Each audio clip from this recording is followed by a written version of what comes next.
Es hora de Café y Palabras, conociendo más de la política, la economía y la sociedad de Costa Rica y el mundo, con el politólogo Claudio Alpizar Otoya, porque la política sí importa.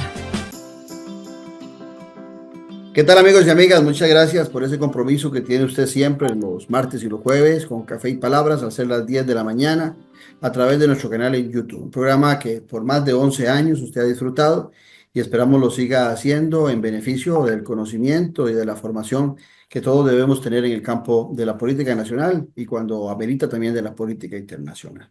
El día de hoy vamos a conversar sobre un tema que hemos venido desarrollando, que es el tema del proyecto de ley de armonización que se habla en la Asamblea Legislativa, que tiene que ver con la energía, la producción energética de nuestro país, en busca de tener ese tan importante recurso para el desarrollo de la nación. He invitado al ingeniero eléctrico José Mario Jara.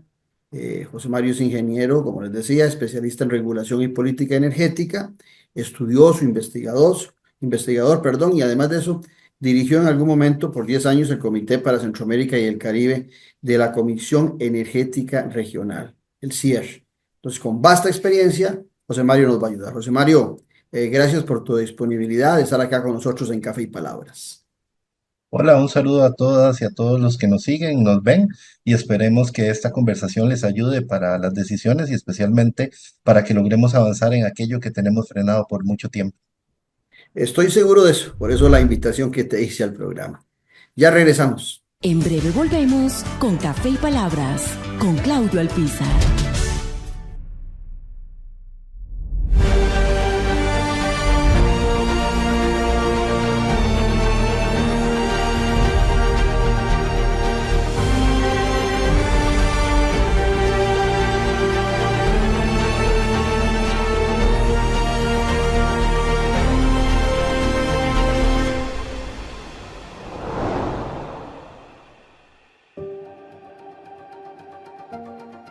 Disfruta de la aventura en familia con tu nuevo MG RX8, el SUV más grande para 7 pasajeros. En la ciudad, la playa o la montaña, Costa Rica es para disfrutarla con el más grande, con el MG RX8, con tracción 4x4, 6 modos para manejo, un gran espacio interior y la tecnología de vanguardia para disfrutar en familia del confort en cualquier terreno. Descubrí el nuevo MG RX8 desde $698 al mes en nuestras sucursales de La Uruca, Curridabat, Multiplaza Escazú o en www.mg.cr.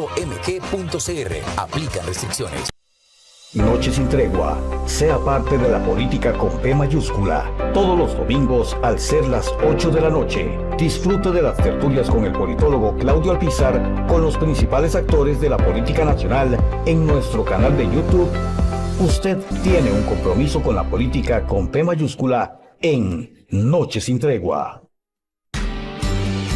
Ya a la venta, el nuevo libro del politólogo Claudio Alpizar Otoya, Gobernabilidad y Gobernanza, Fuentes del Desarrollo Democrático de la Nación. Un libro para comprender la diferencia de dos conceptos claves, que son dos caras de una misma moneda. Gobernabilidad y Gobernanza, Fuentes del Desarrollo Democrático de la Nación. A la venta en las librerías de la Universidad de Costa Rica y en librerías internacional. También lo puede buscar y adquirir en Amazon. Estamos de vuelta en Café y Palabras, con el politólogo Claudio Alpizar. Gracias por continuar nuestra sintonía y de inmediato al tema para los que lo he convocado a Mario, a José Mario y a ustedes.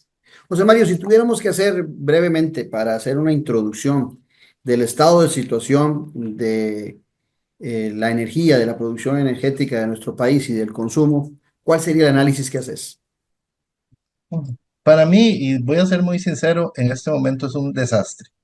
Porque empecemos por lo que me acabas de decir. Hablamos de energía y no diferenciamos qué tipo de energía estamos hablando. Estamos hablando de combustibles, estamos hablando de materias orgánicas como biomasa, como leña, o estamos hablando de electricidad.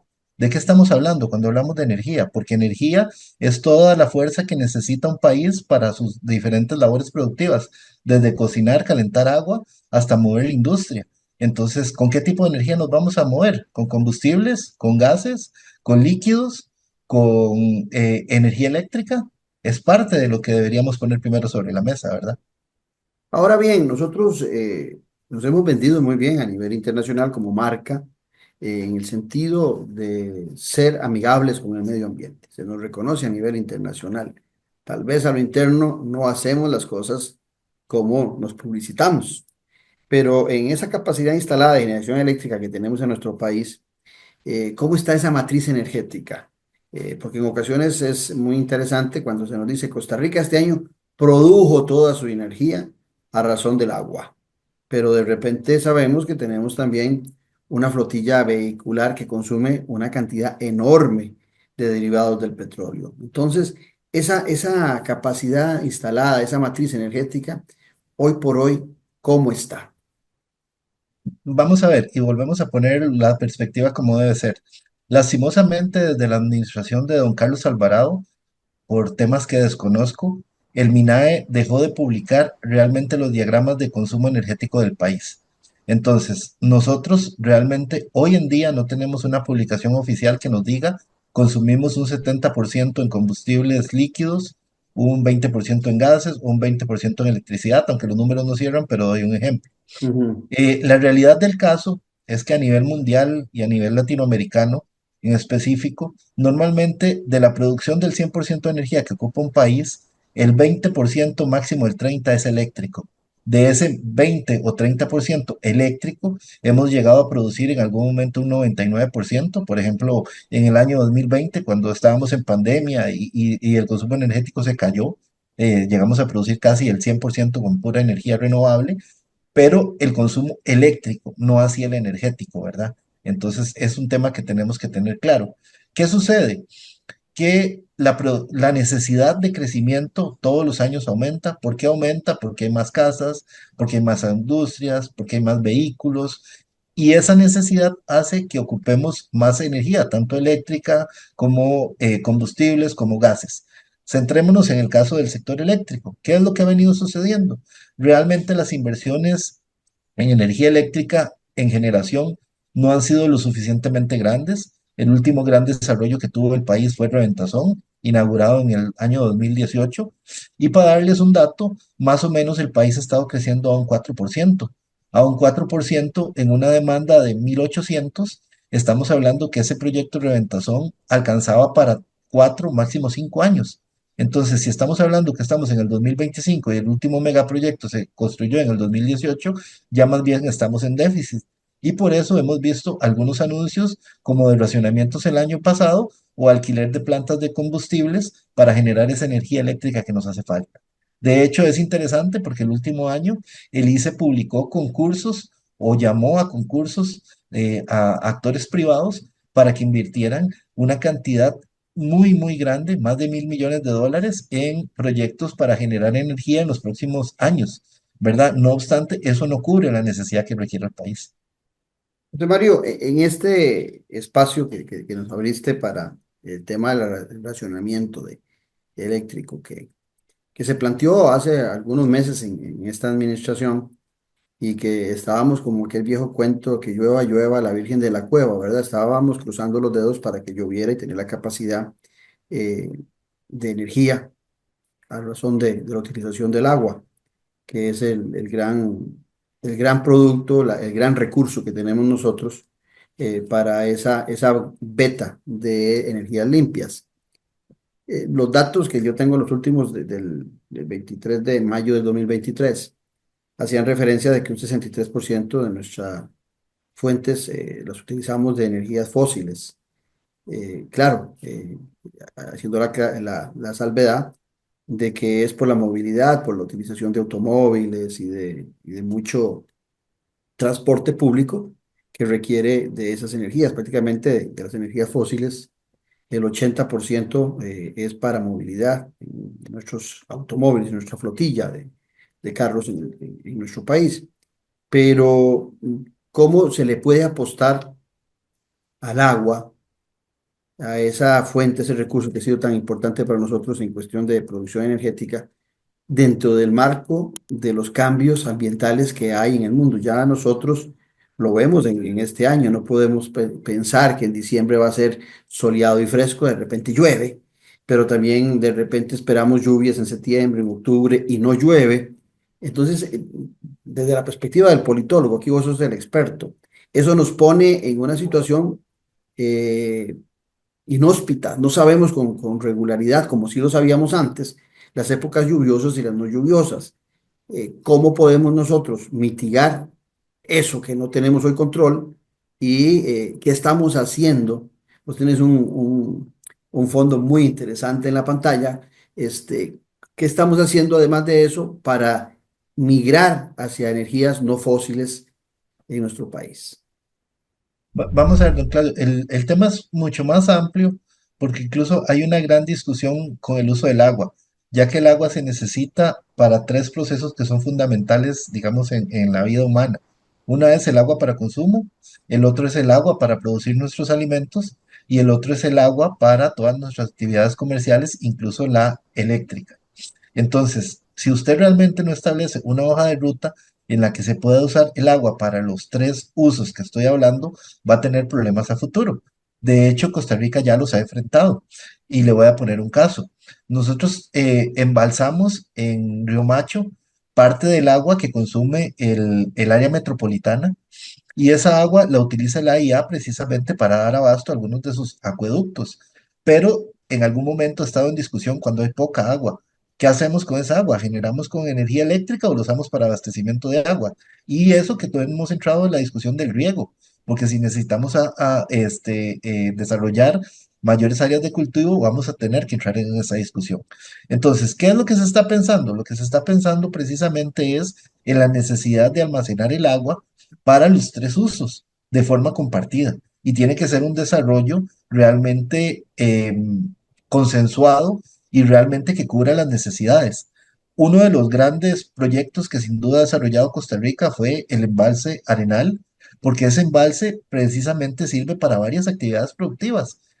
Tiene agua de riego en un porcentaje importante, tiene agua para la generación hidroeléctrica y para otras actividades productivas. Entonces, ¿qué es lo que necesitamos si queremos volver a eso? Precisamente, ¿cómo hacemos el equilibrio para que esa agua que tenemos, que este país, gracias a Dios, es bastante rico, lo podamos utilizar en todas esas actividades productivas? Pero eso no se logra sin una planificación, sin una articulación adecuada y sin ponerlo sobre la mesa. Ya en el pasado existió un gran proyecto precisamente para hacer esto en el sur.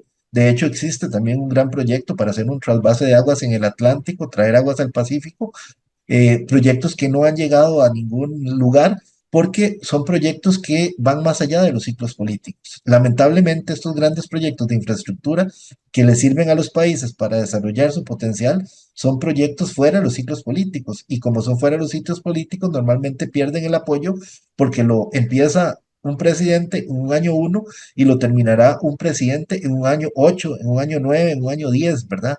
Entonces, ese tipo de discusiones que no estamos teniendo sobre la mesa son fundamentales ya porque necesitamos el agua no solo para lo que usted me dijo, sino para las actividades productivas, tanto para consumo de personas, que lo vemos, el AIA tiene muchos problemas de abastecimiento y para las zonas Eso de te iba a riego. decir. Se dice que hay un desperdicio a través de los acueductos alcantarillados de más del 50% del agua que tenemos, que se desperdicia mucho por fugas o por mala captación del producto por medio de acueductos y alcantarillados.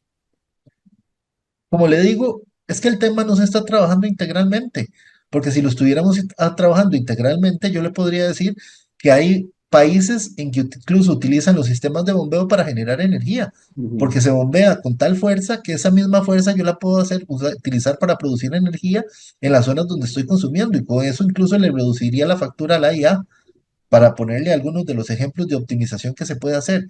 El gran problema es que en este país hemos estado por varias décadas ya trabajando aislados, no trabajando en un gran proyecto como lo necesita el país y para cubrir las necesidades realmente de energía que necesitamos, porque pasar de esta imagen que tengo aquí, en donde seguimos quemando combustibles, y usted lo dice bien, más del 65% del energético que se consume en este país son combustibles o gases, a pasar a esto, que son energías renovables, necesitamos coordinarnos y necesitamos hacerlo ya. Bueno, ya no, de hecho, tenemos varios años de atraso porque como le digo, los últimos grandes proyectos de inversión fueron antes de la pandemia. Después de la pandemia no lo estamos haciendo, no hemos hecho más. Y solo estamos hablando de los proyectos de generación de energía eléctrica, no estamos hablando de las autopistas para traernos esa energía que vamos a generar en los diferentes puntos del país a las áreas de consumo. Es como que estemos hablando de, vamos a hacer un nuevo puerto de Caldera, pero ¿cómo vamos a traer todos los productos que llegan ahí? Tenemos que hablar también de las carreteras, y esas carreteras son las redes de transmisión y las redes de distribución que están en un completo abandono desde hace mucho tiempo también. Me llama la atención, y por aquí lo tengo un resumen, que tenemos un Plan Nacional de Descarbonización 2018-2050. Y lo que vos estás planteando tiene mucha relación con un plan de descarbonización. Si queremos llegar a lo que yo veo al lado derecho de tu imagen, este plan tendría que ser de avanzada. Tendríamos que estar haciendo esas coordinaciones que vos decís en el manejo del agua, por ejemplo, entre el ICE y acueductos alcantarillados, pero no lo estamos haciendo. Inclusive se ven como dos mundos diversos, diferentes, separados, cuando son complementarios, son dos caras de una misma moneda porque utilizan el mismo recurso. En ese marco también, dentro de ese plan de descarbonización, tenemos otros planes que es desarrollar en el país la captación de dinero de inversión extranjera, ya sea para la producción de microchips, ya sea para que vengan a desarrollar empresas de diferente índole, y eso nos va a obligar a una mayor capacidad instalada de generación eléctrica. Se habla mucho, con mucha soltura, con mucha frescura de quienes dirigen el poder en los diferentes, ya sea en la Asamblea Legislativa, ya sea en el Poder Ejecutivo, de la captación, de que vengan muchos a invertir. Pero en razón a la verdad, el tema de la instalación de generación eléctrica en este país nos limita a aceptar o a darle las facilidades para que muchos de esos vengan a instalarse en nuestro país porque la capacidad de la generación eléctrica la tenemos muy limitada. En un café que nos tomábamos vos y yo hace algunos días, vos me planteabas un dato que para mí es súper significativo, que es cómo se triplica cuando hablamos de un crecimiento del PIB. Directamente estamos hablando de un crecimiento que tenemos que tener en esa generación eléctrica, que es 3 veces el PIB, por decirle algo a quienes nos oyen. Si pensamos crecer el próximo año un 4%, estamos obligados en el PIB, estaríamos obligados a crecer un 12% en la generación eléctrica. Pero parece que cuando el discurso político habla de ese crecimiento económico, se les olvida esto que estás planteando vos, la necesidad de coordinación, la necesidad de ampliar esa generación eléctrica, no solamente con energías fósiles, sino con energías limpias. Tal vez, don Claudio, y para complementarle y antes de entrar a conversar sobre este proyecto que hay en la Asamblea Legislativa, hay que decir y poner sobre la mesa que mucha de la discusión siempre ha estado con el famoso modelo solidario que ha tenido el desarrollo de Costa Rica, y no solo en el sector eléctrico, en varios de los sectores, porque el modelo de la IA al final tiende a ser solidario, etcétera. Correcto. E incluso complementarle que en esa discusión no solo tiene que estar el ICE, la IA, tienen que estar las municipalidades, tienen que estar las asadas, tienen que estar el INDER, porque es el desarrollo del país. El desarrollo se logra básicamente con los elementos básicos y el servicio de agua, el servicio eléctrico y los municipales son los tres elementos que van a disparar el desarrollo en las diferentes zonas del país. Si queremos tener centros o zonas francas fuera del GAM, hay que coordinar todo esto de la forma adecuada y no se está haciendo. Y vuelvo a ponerlo sobre la mesa, lo que más me preocupa es que hacer cosas en cualquier país bien hechas son periodos de 4 a 6 años, porque son 2 años de tramitología, son más o menos 4 años si la obra es muy grande, ¿verdad? Y si no tiene trabas legales, si no tiene recursos, etcétera. Pero volviendo a lo que usted me decía, ¿y por qué pongo sobre la mesa el modelo solidario? Porque ¿qué es lo que sucede en la práctica? Y lo podemos ver en algunos otros países de Latinoamérica y no voy a dar nombres. ¿Qué sucede? Que cuando hay escasez, lo que se hace es que se prioriza realmente donde hay negocio. Entonces se abandona completamente el modelo solidario.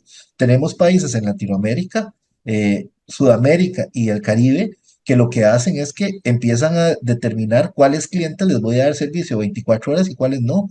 ¿Por qué? Porque la industria como generador de recursos no puedo no fallarle, pero podría escoger entre zonas del país ejemplo a lo que se iba a hacer con los racionamientos, a decir, estos circuitos solo van a tener 23 horas de servicio, 22 horas, 18 horas, 16 horas.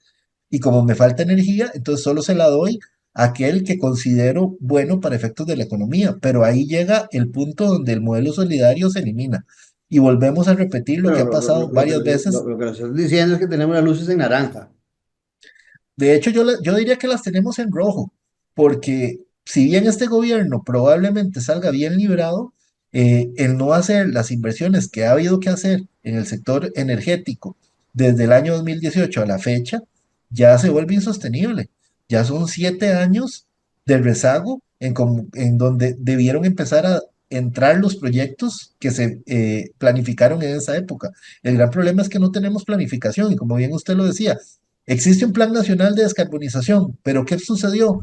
Cuando las estadísticas daban en contra, porque realmente la política pública no estaba haciendo lo que tenía que hacer, se dejaron de publicar simplemente.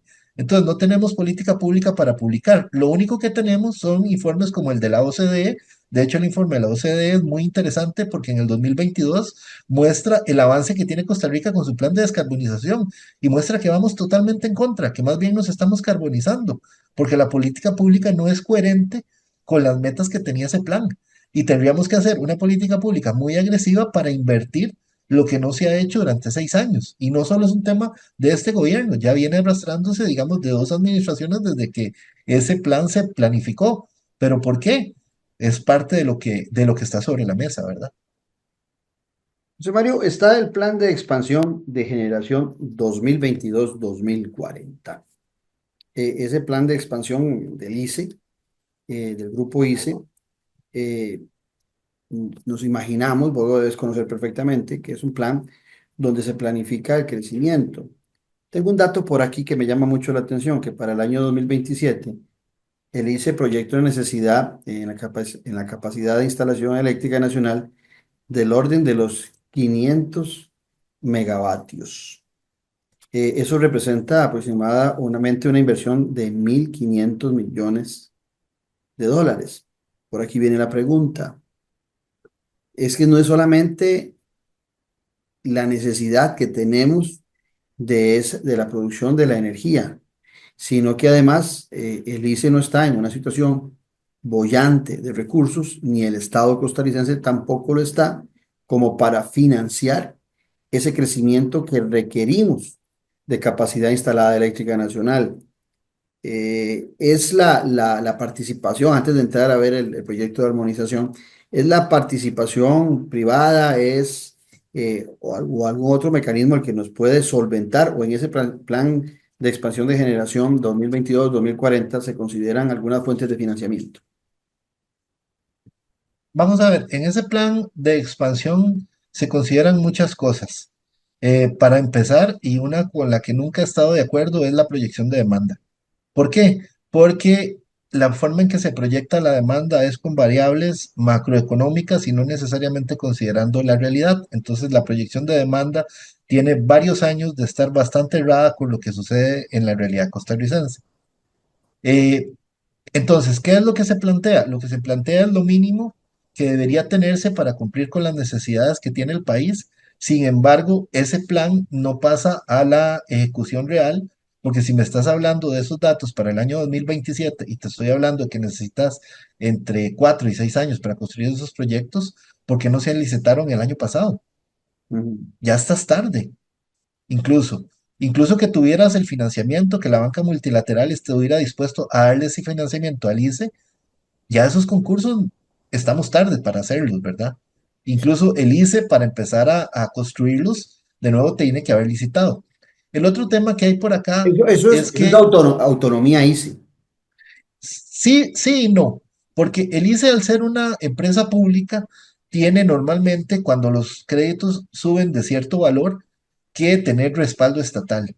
Y los gobiernos han estado muy cerrados a que no se obtenga financiamiento que tenga respaldo estatal porque no les ayuda en sus métricas macroeconómicas, ¿verdad? Ujú. Entonces, el acceso a financiamiento, aunque el ICE tenga la capacidad, incluso pueda pedir endeudarse más de lo que lo autoriza la ley, no hay voluntad política para que lo haga porque afecta, digamos, los índices de crecimiento de la deuda que tiene el país como un todo.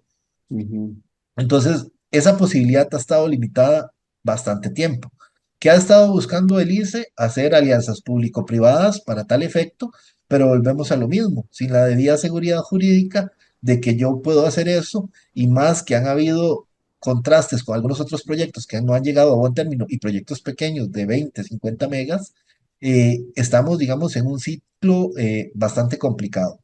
Que hay varias formas de hacerlo, hay varias formas de hacerlo. Definitivamente, para la cantidad y la escala que se ocupa, que no son de 500 megas, como dice ese plan, probablemente sea del doble, lo mínimo que ocupamos, estamos hablando de una inversión en millones de dólares muy alta. Una inversión que es muy atractiva, porque incluso la regulación nacional te fija tasas de rentabilidad del 12% como un mínimo, Ujú. hasta un 14%, dependiendo del tipo de generación que necesitas. Eso lo puedes ver en los estudios de la ARECEP, que son muchísimo mayores a las tasas de rentabilidad que te paga cualquier banco. Entonces, invertir en el sector eléctrico es más rentable que tener el dinero en el banco. Cualquiera está dispuesto a hacerlo. El problema es qué garantías le das. Y eso es, digamos, lo que todavía no está debidamente trazado, y lo que incluso algunos no quieren trazar, porque también tenemos eh, una férrea resistencia a que si no se hace como se ha hecho tradicionalmente, no lo deberíamos hacer de una forma innovadora. Entonces también tenemos esa otra discusión que es medio filosófica, pero que no viene al caso, porque necesitamos acelerar el desarrollo del país, ¿verdad? ¿Y qué tipo de garantías podríamos ofrecer?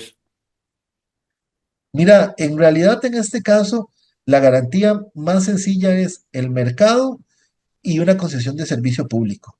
Cuando se empezó a privatizar el sector eléctrico en todos los países, los inversionistas extranjeros que buscan altas rentabilidades, lo que necesitan es esa concesión de servicio público, porque si tienen una concesión de servicio público por 15, 20 o más años, ya con eso ellos saben que minimizan el riesgo.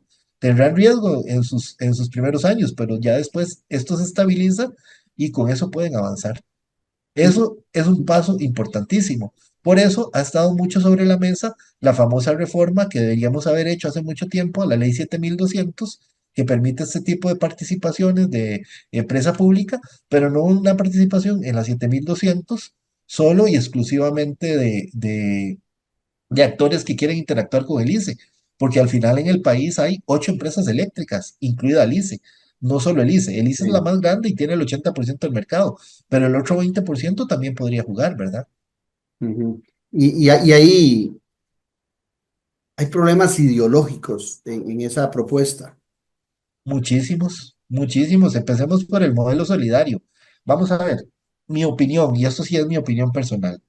El modelo solidario era muy bueno para partes como Latinoamérica, como África, como Asia, cuando necesitábamos electrificar. Es decir, cuando solo las personas que vivían en los centros de población tenían energía eléctrica, y los que vivían en un área rural a 50 kilómetros ya no tenían energía eléctrica. Entonces necesitábamos un modelo solidario porque llevarles la energía eléctrica era muy caro.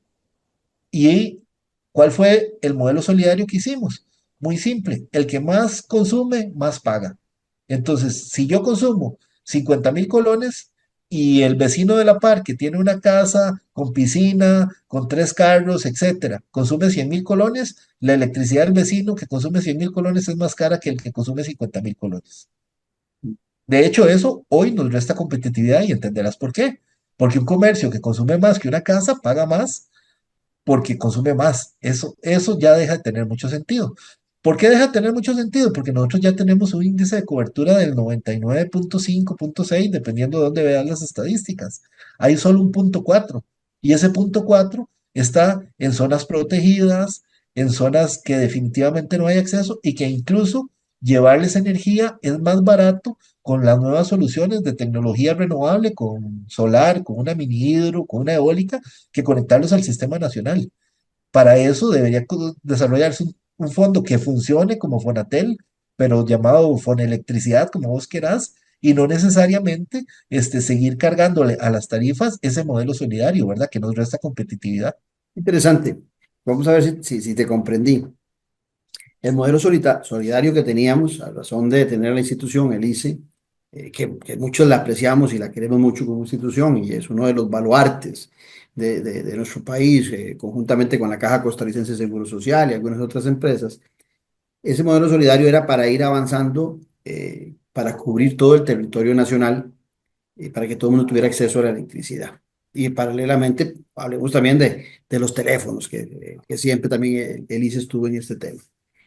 Pero ya cubriendo prácticamente el 100%, ese modelo solidario, encontrás vos que está ya caduco, que ya ese modelo solidario no es ventajoso para una nueva inversión que requerimos ahora, eh, para la generación de empleo que es tan importante y la captación de nuevas inversiones. ¿Te comprendí bien? ¿Por ahí va el tema? Como te lo digo, es una opinión personal y te voy a dar un dato. Las tarifas industriales y comerciales son un 15% mayor que las tarifas residenciales por ese modelo solidario. La pregunta es, ¿eso es justo? ¿Eso es adecuado? No es la misma electricidad que pasa por las mismas redes para Exacto. llevarle a la panadería que para llevarle a la casa a la par.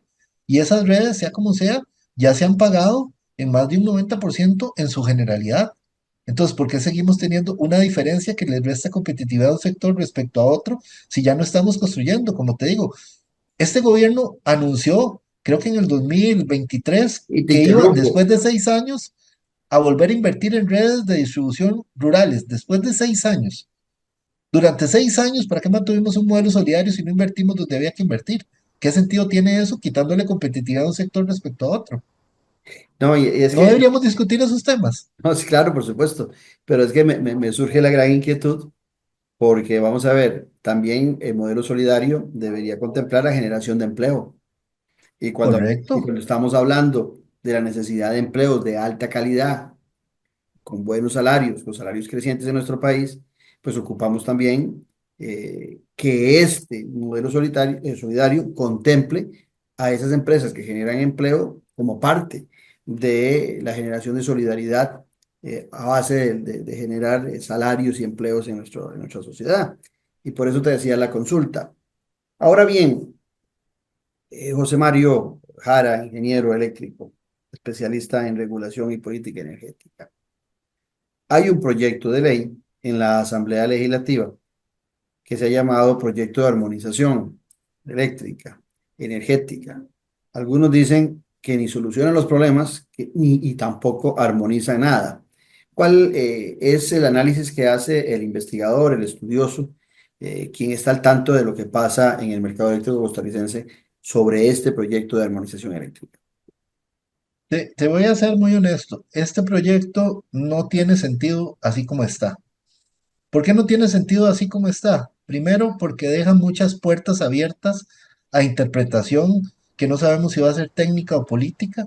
Segundo, introduce algunos sobrecostos propios, digamos, de un cambio. Siempre que hay un cambio y hay incertidumbre, lo que se generan son sobrecostos que no podríamos saber cuándo se va a estabilizar. Y el problema más grave que hay, tal vez vamos a la teoría de los mercados energéticos. Para realmente crear un mercado energético, vos necesitas plataformas o autopistas para poder hacer los negocios. Por ejemplo, eh, ¿por qué es exitoso Uber?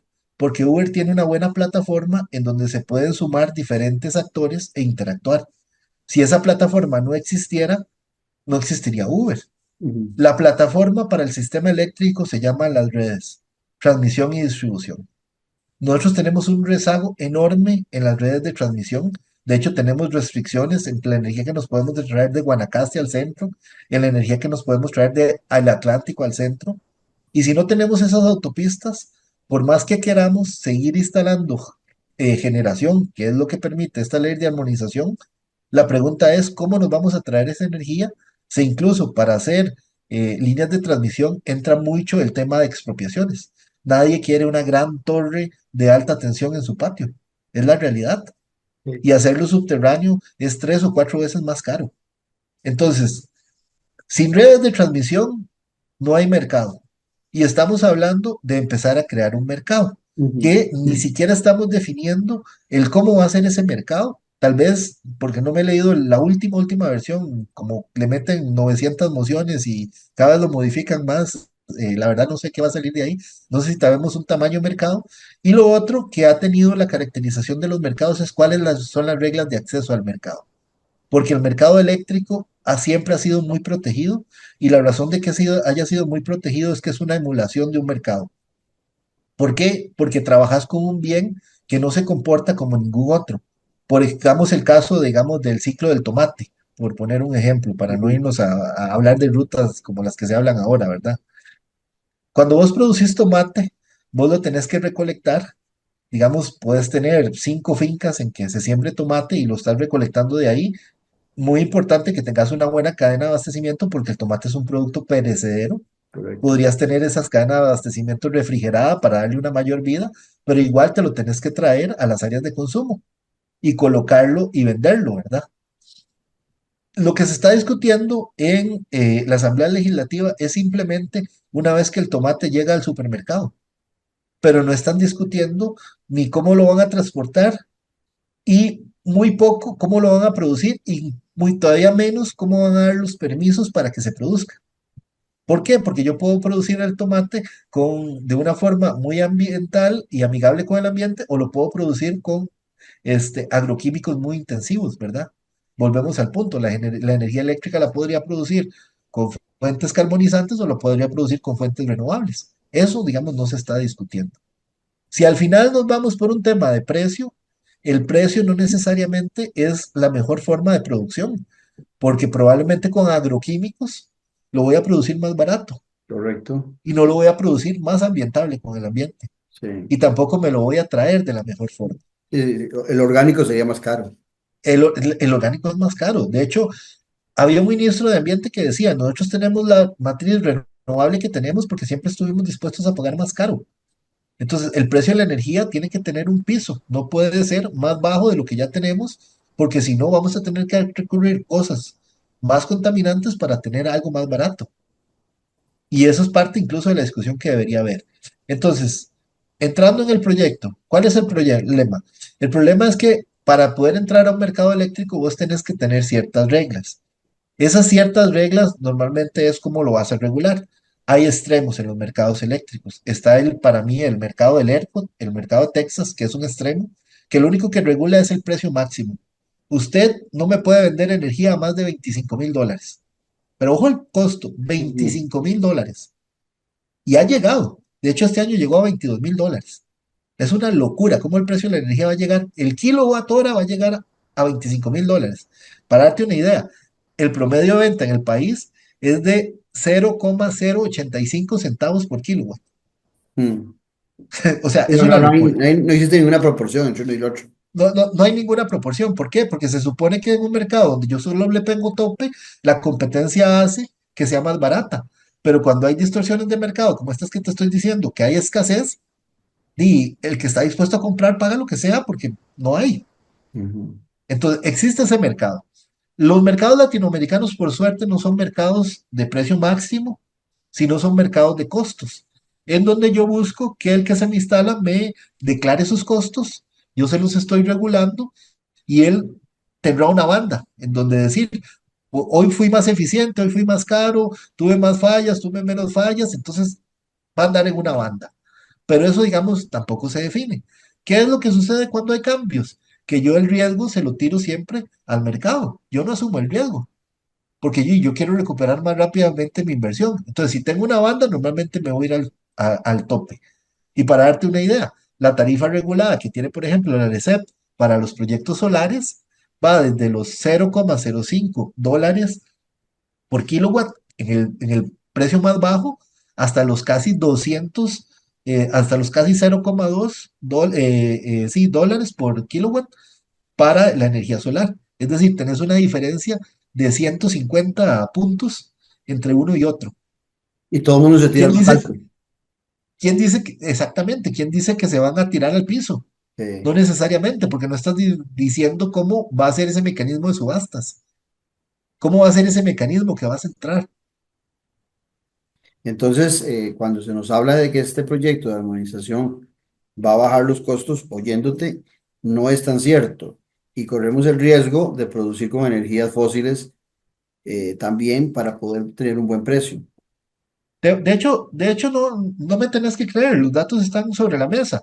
California, que fue un mercado que se reformó e hizo muchos experimentos, cuando hizo su cambio en el año 2000, duró más de 10 años en realmente poder estabilizar los precios y bajarlos. Ujú. California hizo la reforma precisamente buscando que los precios de la energía fueran más baratos y durante 10 años no pudo lograrlo.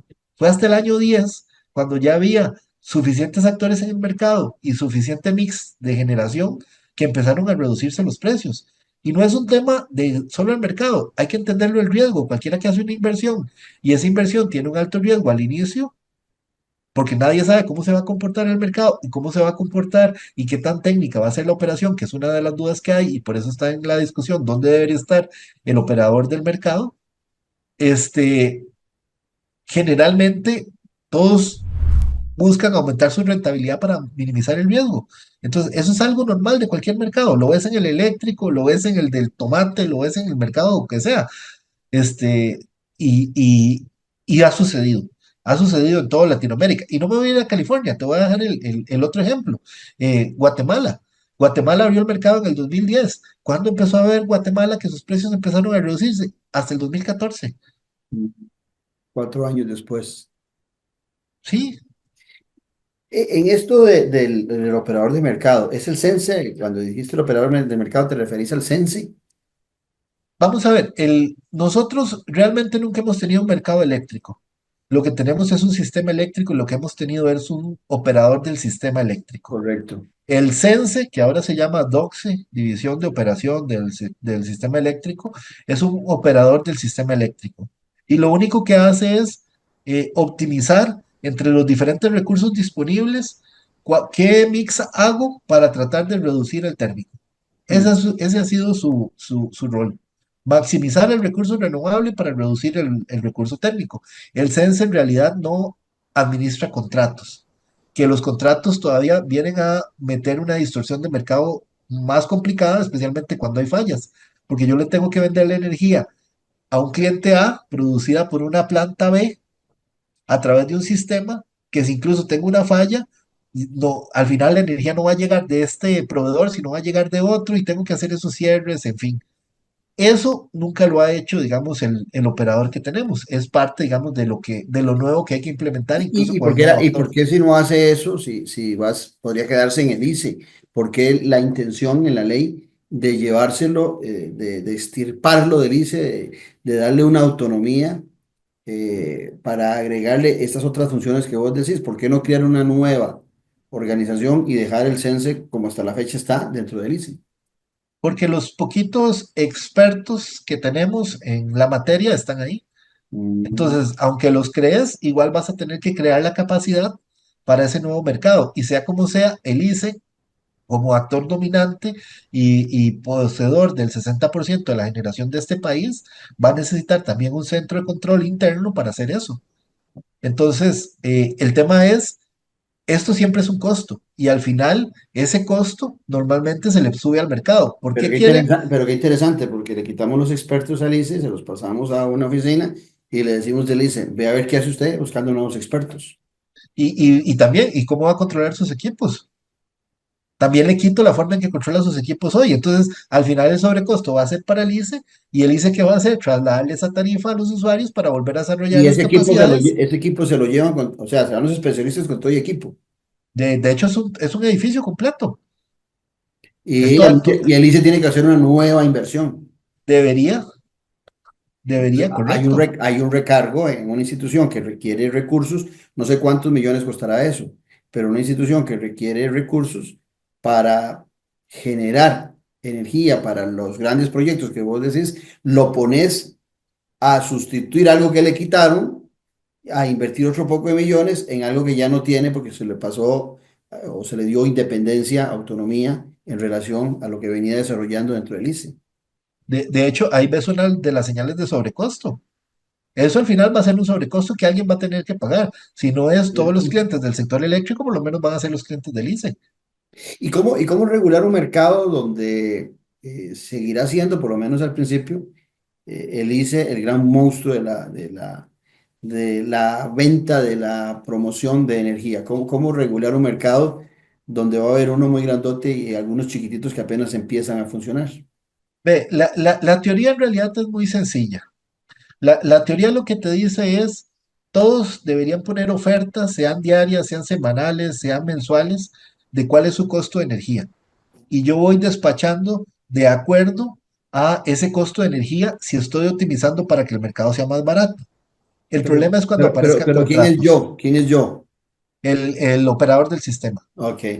El operador del mercado, en este caso, lo que debería es casar las necesidades con las ofertas más baratas. El problema es si hay contratos, porque si hay un contrato entre un cliente grande, y aquí, no sé, utilicemos cualquier nombre, un proveedor de cerveza. Esta empresa de cerveza decide comprarle la energía, qué sé yo, volvamos al productor de Guanacaste. Entonces quiere traer su energía a Guanacaste a un 30% menos que la oferta promedio que hay en el mercado. Ujú. Entonces, el operador tiene que ver cómo optimiza lo que queda con eso. Entonces, ¿qué sucede? No necesariamente la tarifa para los clientes que no pueden firmar contratos porque no tienen capacidad va a ser la más barata. De hecho, hay países que obligan, por ejemplo, y esto no está en esa ley de armonización, a que primero se contrate la energía que se ocupa para los clientes que no pueden defenderse. Ahí te detengo, porque ahí me estás diciendo algo que me está haciendo ser mal pensado. Si es un mercado de competencia, ¿quién va a proteger al que consume para sobrevivir en su casa, en su hogar, en su pulpería? Porque si es un mercado abierto, la empresa de cerveza o la empresa de microchips, por su capacidad económica podrá ir a Guanacaste, como ponías vos el ejemplo, a comprarle a ese productor que vende más barato la energía más barata. Pero a lo mejor al momento que se hace la distribución, la más cara le queda a los de a pie, como popularmente se dice, que no pueden ingresar a competir en ese mercado. ¿Quién va a proteger a esos de a pie? En teoría, ese rol debería tenerlo la empresa distribuidora y debería estarlo, digamos, evaluando el regulador. ¿Por qué? Porque la empresa distribuidora lo que hace es comprar energía y colocar en sus usuarios. Entonces, si la empresa distribuidora logra comprar más barata, va a colocar más barato entre sus usuarios. Ujú. Pero si la empresa distribuidora no está haciendo absolutamente nada y simplemente sus empleados están recibiendo el salario por no hacer nada, ese árbitro que debe ser la empresa distribuidora jamás va a actuar. De hecho, en este proyecto de armonización, vos no ves ni siquiera que se mencionen las empresas distribuidoras. Ese árbitro ni siquiera aparece. Esos contratos o firmas de contratos primarios, precisamente para mantener las tarifas de carácter social, la que se le da a bomberos, la que se le da a Cruz Roja, la que se le da a bombeo de aguas, la que se le da a escuelas, eso no se discute en ninguna parte. Entonces podría ser ficticio la mejora la disminución del precio del servicio eléctrico. Como te digo, y eso no es una opinión, hay estadísticas. En los primeros años de operación de todos los mercados, el precio siempre se dispara. El precio no se reduce, el precio se dispara. Y se dispara precisamente porque estas cosas no se controlan. Lo interesante es que tenemos tanta experiencia internacional, ya ha pasado tantas veces en los países, que siga pasando. ¿Por qué no vamos a ver qué hizo el vecino? Los países latinoamericanos y por los acuerdos del Consenso de Washington del año 1997, 99, por ahí, no me acuerdo cuándo fueron los consensos de Washington, tuvieron que hacer aperturas de mercado. En aquel momento se aperturó Guatemala, El Salvador, Nicaragua y Panamá. Costa Rica y Honduras no lo hicieron. Entonces ya tenemos en la región 4 vecinos que lo han hecho y 4 vecinos que transegaron por esto. Y nosotros queremos hacer una mala apertura sin ni siquiera ver a los vecinos. Es muy interesante. Y el caso de los vecinos no es el mejor ejemplo. Pero sí hay muchas lecciones para corregir los errores. Ahora, José Mario, hablando de los vecinos, hay un mercado eléctrico regional. Sí, Eh, señor. Pero es de oportunidades, nada más. Hay que aclarar de qué es ese mercado, ¿verdad? ok, eso te iba, por ahí venía un poco la consulta. Porque, Tal vez para que me lo entienda, don Claudio, y perdón que lo interrumpa. no, no, Volvamos al ejemplo del tomate. Resulta que yo ya tengo mi lógica del negocio de tomate bien abastecida y como le digo, tengo 5 terrenos donde produzco tomate, tengo 15 carros para llevar ese tomate a los supermercados y tengo contratos en donde voy a vender 2.000 kilos en esos 5 supermercados, por ejemplo. El excedente aparece cuando yo produzco 2.005 kilos. Tengo 5 kilos de excedentes que ya no tengo dónde colocar. ¿Qué hago con esos 5 kilos de tomate que me están sobrando? ¿Se los regalo a mis trabajadores o voy y los vendo ahí a la orilla de la calle o voy y los coloco en el mercado del mayoreo, ¿qué hago con esos 5 kilos?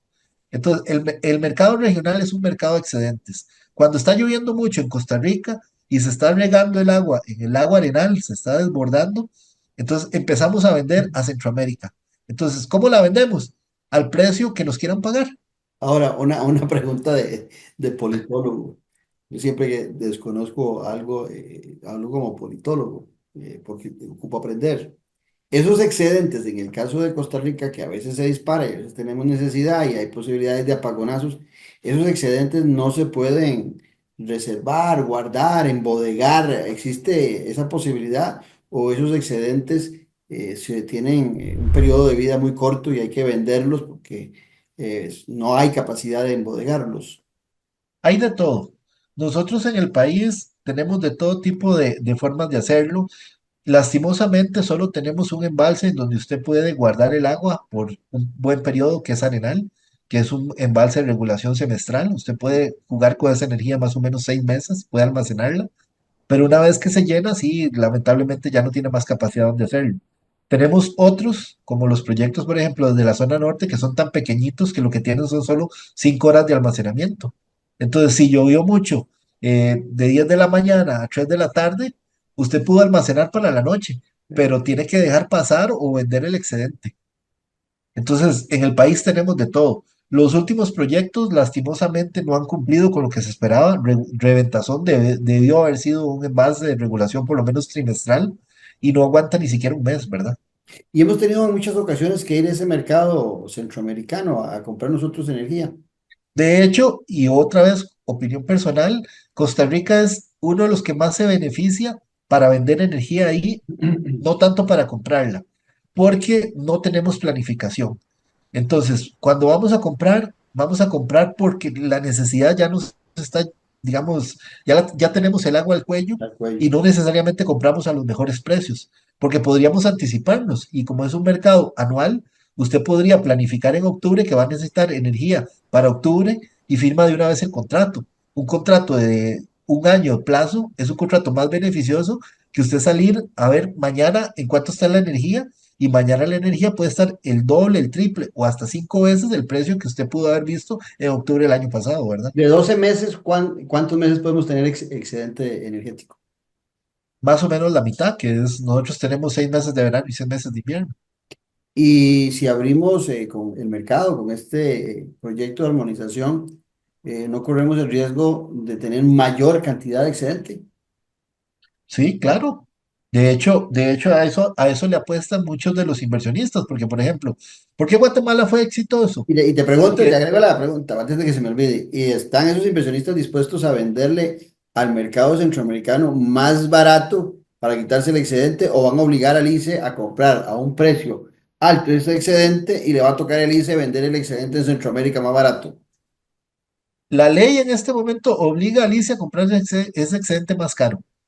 O sea, esa es una realidad. En este Pero momento vamos a ver, ahí no hay riesgo para el productor privado, porque, nunca ha habido riesgo para el porque, productor porque se privado, usted lo dice. se asegura que el ICE le pague un alto precio por eso y el ICE cargado de excedente, que tiene 6 meses de excedente, como me decías vos, tiene que salir al mercado centroamericano a vender eso que le costó, qué sé yo, por decir algo, voy a hablar sin mayor conocimiento, le costó 20 centavos y sale a venderlo a 5 centavos porque tiene que deshacerse de ese excedente. De hecho, perdón la comparación, pero me suena curioso porque tuve una discusión así en algún momento con Irene Cañas, Ajá. porque a Irene Cañas le tocó vivir mucho de eso, le tocó el tema de que tenía altos excedentes y tenía que pagar por contratos que no necesitaba. No estoy de acuerdo que tomara las mejores decisiones, pero estuve en esa encrucijada que usted me estaba comentando. Mm. ¿Por qué? Porque ha sucedido y es la legislación, pero hay que entender también cuándo se firmaron esos contratos y cómo se firmaron. Porque cuando usted tiene faltante, como el que vamos a tener o estamos teniendo ya, usted necesita también asegurar el suministro nacional que tiene, por ejemplo. Entonces, hay épocas en que usted va a estar muy bien y hay épocas en que no. El cambio climático en este momento es impredecible y usted no sabe cuándo va a tener mucho y cuándo va a tener poco. Para ordenar las ideas. Cuando Guatemala empieza a incorporar generación fuertemente a bajo costo, obviamente se le iba a generar mucho excedente. ¿Qué es lo que sucede? Y tal vez para que los que nos están viendo lo traten de entender. Las plantas de generación, nosotros los ingenieros las vemos y las medimos con un factor que se llama el factor de planta, que es la cantidad de horas al día que las podemos hacer o utilizar. Una planta de generación fotovoltaica, para que usted tenga la idea, tiene apenas un factor del 20, máximo el 25% si es muy eficiente. Es decir, de las 24 horas, usted solo las puede usar como máximo y redondeando un cuarto del día. Ujú. Y porque no hay sol en otro momento, solo van a generar en ese momento. Las eólicas aumentan un poquito más, a un 35%. Las hidro, normalmente un 60%. Ujú. Pero las térmicas, ya estas superan el 90%, igual que las geotérmicas o las nucleares. Entonces, ¿usted qué quisiera? Tener plantas con altos factores, porque si tiene plantas con bajos factores, lo que ocupa es tener muchas. Y el problema es cuando todas le generan al mismo tiempo, porque cuando todas le generan al mismo tiempo, usted tiene el excedente. Y eso es lo que ocurre. Por eso es que siempre se dice, ¿cómo es posible que la demanda eléctrica en Costa Rica sea de 1.800.000, bueno, en la escala, digamos, en este momento se me va, pero tenga instalado 3.600? Usted Ujú. tiene el doble, pero empiece a jugar con esos factores. Tiene plantas que solo las puede usar un 20%, unas otras que solo las puede usar un 35%, otras que solo puede usar el 60%, por eso tiene que tener esa sobreinstalación. Entonces, cuando Guatemala lo hace, Guatemala, ¿qué es lo que permite? Guatemala lo que permite es que ese riesgo no se lo trasladen a sus usuarios, sino que lo vayan a jugar al mercado regional. Y Guatemala se convierte en un exportador natural y le vende esos excedentes casi de forma continua a El Salvador y a Honduras, hasta que El Salvador instala una planta de gas que resulta ser más económica y le deja de comprar esos excedentes a Guatemala. Entonces empiezan a quebrar los generadores en Guatemala porque ya no tienen dónde colocar esa energía. Y a nosotros cuando nos hace falta, pasamos de una matriz que decimos que es limpia a comprarle a hermanos centroamericanos que producen a razón de energías fósiles. Entonces también deja de ser tan limpia nuestra matriz energética tal y como lo planteamos. Sí, nosotros casi que lo que importamos normalmente es gas. En este momento, porque Panamá, cuando nos vende Panamá, nos vende excedentes de gas y estamos comprando excedentes de gas de El Salvador. José Mario, interesantísima la explicación. Se nos está yendo el programa. Entonces, a razón de verdad, escuchándote, ese proyecto de armonización, si tuvieras que concluir, tiene algunas ventajas y tiene algunas desventajas. ¿Cuáles serían las ventajas top y las desventajas top que vos encontrás? La ventaja es que pone sobre la mesa la necesidad, y como lo dijeron los chilenos en su constitución política, la subsidiariedad de Ujú. que el servicio público también entre el sector privado a ayudar, porque definitivamente un monto de 3.000 millones de dólares no es lógico que sea financiado con fondos públicos. El negocio es muy rentable, pueden entrar actores privados, deberían entrar, de hecho eso genera más empleo, incluso genera la incorporación de mejor tecnología, Lo que no me coincide, pero lo que no me coincide es que si es rentable, ¿por qué entran sin ningún riesgo? eso es por voracidad del sector privado. El sector privado siempre quiere, como se dice, como dirían los agricultores, todas maduras, ¿verdad? Ujú. Está en el sector público realmente definir por qué tiene que ser así, por qué no compartimos riesgos, Exactamente. por qué no le doy cierta ventaja, pero también asuma cierto riesgo, que tal vez eso es lo que no tiene bueno esa ley. Esa ley no está hablando de cómo se van a compartir los riesgos. En esa ley no se menciona en ningún momento nada. Se le parece que se le dan ventajas al sector privado, pero incluso la generación de esas herramientas de contención se le está tirando a un ente que no tiene capacidad. Que para mí lo peor es que se dejan muchas puertas abiertas y se le dice, mi nada de ahora en adelante encárguese, mi nada de ahora en adelante planifique, mi nada de ahora en adelante tal cosa. Cuando anteriormente lo ha hecho el ICE, lo ha hecho bastante mal, otra vez opinión personal en los últimos años, no estamos teniendo una discusión país como debería, no estamos las tres áreas productivas que deberían estar acá, el uso del agua, el desarrollo de zonas rurales y el desarrollo eléctrico no se está discutiendo. Entonces, es un proyecto de ley que si bien abre una posibilidad y plantea algo que debemos discutir, no lo está haciendo de la forma en que se debería hacer. No, correcto. Y se me viene a la mente el ingeniero José Manuel Dengo, ¿verdad? Cuando corrió a la formación y a la creación del ICE, la empresa privada no tenía intención de meterse en ese berenjenal. Hoy sabemos que es un buen negocio. Entonces, ¿qué quiero decir con esto? Que el Estado siempre tiene que correr riesgos en algunas grandes empresas para que después el sector privado, que no le gusta correr grandes riesgos, se anime también a invertir, pero debe haber un equilibrio, a final de cuentas, entre aquel riesgo que corrió el Estado para desarrollar una empresa, un negocio, una actividad, y que después el sector privado sí, que pueda participar, pero que exista también la conciencia de aquel riesgo que se corrió inicialmente desde el Estado, que no se quería correr en el sector privado. No sé si se te queda algo, José Mario. Sí, una idea muy simple, en realidad. Las tecnologías renovables normalmente quedan obsoletas muy rápido porque la tecnología está avanzando de una forma muy agresiva.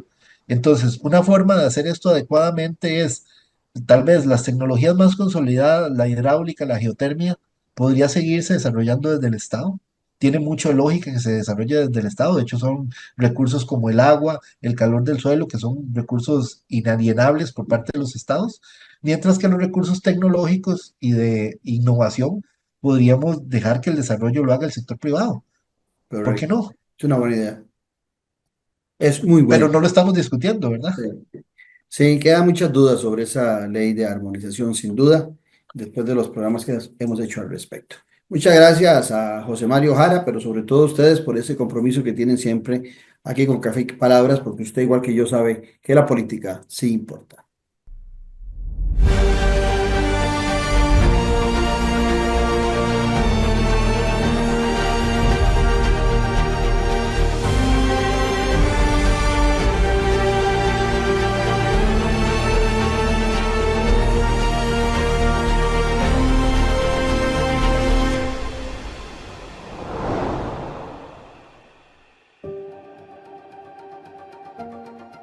Disfruta de la aventura en familia con tu nuevo MG RX8, el SUV más grande para 7 pasajeros. En la ciudad, la playa o la montaña, Costa Rica es para disfrutarla con el más grande, con el MG RX8, con tracción 4x4, 6 modos para manejo, un gran espacio interior y la tecnología de vanguardia para disfrutar en familia del confort en cualquier terreno. Descubrí el nuevo MG RX8 desde $698 al mes en nuestras sucursales de La Uruca, Curridabat, Multiplaza Escazú o en www.mg.cr. Aplican restricciones. Noche sin tregua. Sea parte de la política con P mayúscula. Todos los domingos al ser las 8 de la noche. Disfrute de las tertulias con el politólogo Claudio Alpizar con los principales actores de la política nacional en nuestro canal de YouTube. Usted tiene un compromiso con la política con P mayúscula en Noche sin tregua. Ya a la venta, el nuevo libro del politólogo Claudio Alpizar Otoya. Gobernabilidad y gobernanza, fuentes del desarrollo democrático de la nación. Un libro para comprender la diferencia de dos conceptos claves, que son dos caras de una misma moneda. Gobernabilidad y gobernanza, fuentes del desarrollo democrático de la nación. A la venta en las librerías de la Universidad de Costa Rica y en librerías internacional. También lo puede buscar y adquirir en Amazon. Esto fue Café y Palabras, porque la política sí importa, con el politólogo Claudio Alpizar Otoya. Café y Palabras.